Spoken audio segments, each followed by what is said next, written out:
there's certainly many things that I treat in my office and on my online program, the Angry Viking Mindset Method. I can tell you that 99%, if not all of them, come back to some kind of trauma.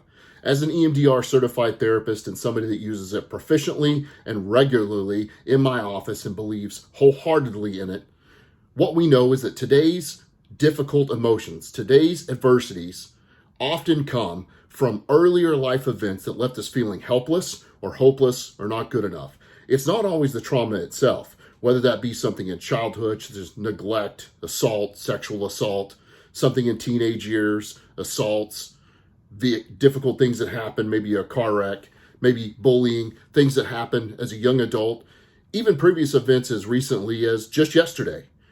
It's the ones that leave us feeling helpless and hopeless and not good enough that will always cause a problem later in life. It's not always the critical event, though. Civilians will see 1.5 to 2 critical events in their life. And while difficult, when you look at the numbers that public safety, military members, EMS, fire, policing, they'll see between 750 and 800 critical events in their life. Through my study of that, what I figured out is a couple of things. One, we're a pretty resilient bunch of people, and that's not just public safety. Even everyday people that might see between 1 or 10 or more critical events in their own life, depending on how they live. We're resilient. We're dealing with it. We're still here. Maybe it didn't go well. Maybe we're not doing well, but we're resilient and we're still here. The other thing that tells me is that it's not always the trauma that's the problem. Think about it. If you saw between 750 and 800 traumas or critical events in your life and you couldn't deal with that and the trauma was the problem, we'd all quit on day 2. And we're not just talking about treating public safety members. This is everybody across the board that's dealing with trauma. They just tend to have the higher numbers and gives us more introspection or information about how trauma affects us. So why do some stick more than others? Well, go back to what I said. Our problems now typically come back from previous life events that left us feeling helpless, hopeless, and not good enough. And it's the events that left us feeling that way and all the amalgamations that it may be that are causing us a problem now. Take, for instance, somebody that's an adult now, had a good career, raised kids, good family, but they're fighting regularly with anger. What if that anger is actually just the outpouring of negativity about self? What if those demands and what if those outbursts, striking the wall, striking the tree, kicking the car, all those outbursts that scare your kids and your family, which break your character, which if you've been watching, you know I think is the worst thing, is breaking character. All those things that make you break character, what if it's not about the thing that the other person did? Now, that doesn't mean we're going to let people step all over us or get away with things. I don't want my clients to be stepped on. But what if the anger is actually covering up things like our feelings of not being worthy enough? What if those feelings came from early childhood? One of the problems with early childhood trauma, which happens to be one of my specialties as an EMDR therapist, is that if you never learned early in life that you are worthy of love, if you never learned early in life that you are worthy as a person, how in the hell are you supposed to know that when the shit hits the fan later in life? Now, if you've watched me for any period of time, you know I'm not the typical therapist that's going to pat you on the back and tell you that all your problems come from childhood and it's just okay and just keep feeling the way you're feeling. It's not your fault. Bull crap. We need to make some changes. But we need to make some changes from the string that started early in life. Think of it like a golden thread. If it started early in life, these feelings of worthlessness, these feelings of not being worthy of love, these feelings of not being good enough, what if they started at the age of 2 or 5 or 8 or 10 or even 16? What if you never learned that you are worthy of something? Now, if this doesn't describe you, then good. Maybe you had loving parents that made you feel worthy. That doesn't mean everything's great in your life, but maybe this didn't affect you early in your life.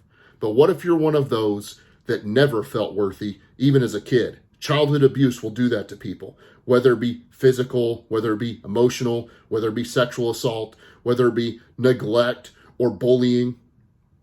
If you never felt that you're worthy of anything, how all these years later, when the shit hits the fan, are you just supposed to assume that you are worth something? There's even white knuckling it. Let's say that Early in your life, you never were made to feel worthy of love or good enough because of some abuse or trauma that happened to you. Maybe you've made it a couple of decades after that by doing the things that you think are carrying you. You got married early, you had the kids, you had a good job, you have a good career, but it seems like later in life that something's just not right. It seems like later in life that those outbursts of anger are starting to happen. Let's be honest here. The anger is not always because of something somebody else did. Now, things that other people do certainly impact us. But what if the anger is covering up those intense feelings of shame, those intense feelings of not good enough, and your disrespect of me just makes me feel again not good enough, makes me feel again not worthy of love? You would be amazed the strong men and women that I see on my couch, the strong men and women that I see on my online program that are constantly fighting this feeling of not good enough, constantly fighting this feeling of not being worthy of love, consistently fighting this feeling of unworthiness. Again, we're not going to pat you on the back and tell you that's where it came from and that everything's going to be okay. But if you can't seem to get past that, if you can't seem to get control of your anger, you need to do some introspection about why you're so angry.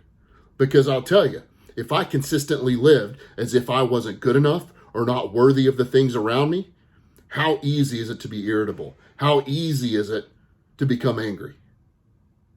We need to do things like EMDR. Eye movement desensitization reprocessing happens to be one of my specialties. We can do that on the Tier 1 part of my online program. But here's what you need to know. It's going to take some work. It's going to take some brain science. It's not going to take just telling yourself you're worthy or taking account of all the things that are around you and if you're doing well. If the limbic system part of your brain and the cognitive part of your brain never felt worthy, never felt love, never felt worthy of love, never felt good enough, how the hell are you supposed to make it up now? Now, some people white knuckle their way through and manage to make it. But if you can't seem to get on top of that anger, you better consider something like EMDR.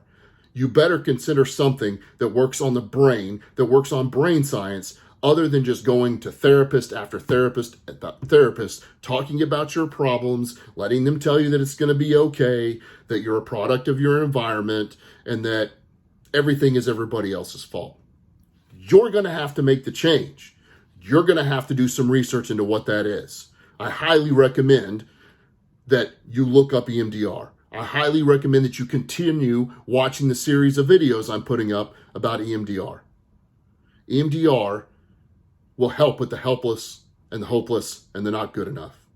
And if that's not where you think you are, if that's not where you're stuck, then maybe it's not for you. But 99% of the people that come to my office, 99% of people that come onto my online program, deep down inside, that's where they're stuck. We're not looking to just make it better. We're not looking to pat you on the back and tell you that you're worthy. People have been telling you that for a long time. You've been trying to tell yourself that for a long time.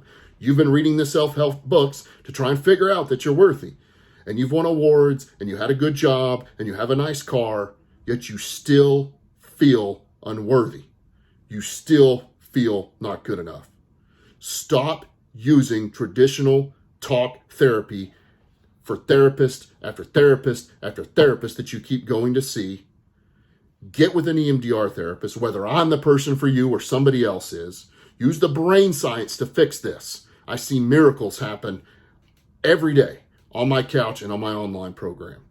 You've got to get your life back. You've got to get that unworthiness gone. If this sounds weak to you, this unworthiness, then maybe you got lucky. But I recommend you do some looking inside, some introspection about where you actually are about yourself. Helpless, hopeless, and not good enough feelings, even if it's related to a single event or multiple events and you don't think that's your everyday, watch yourself when you lose it. Watch yourself when you lose your cool. Who are you really angry at? Bet it's not the kid. Bet it's not the wife. Bet it's not traffic. Who are you actually angry at? You're pissed off at yourself because you're not worthy enough to stop it, because you're not man enough or woman enough to stop it. You can do all these things, all these important things, raise kids, have a career, take care of stress, but you're falling apart inside. You better get on top of it. The people that you said that you would keep your character for are depending on it. If this is something you need, go to my website, theangryvikingtherapist.com. Get on the Tier 1 program. Let's get this brain science going. Let's get you cleared up. Let's get you away from the unworthiness and watch your character build. Watch you go back to the person that you want to be. You can have your life back. I'll give you the tools, but it's going to take some work.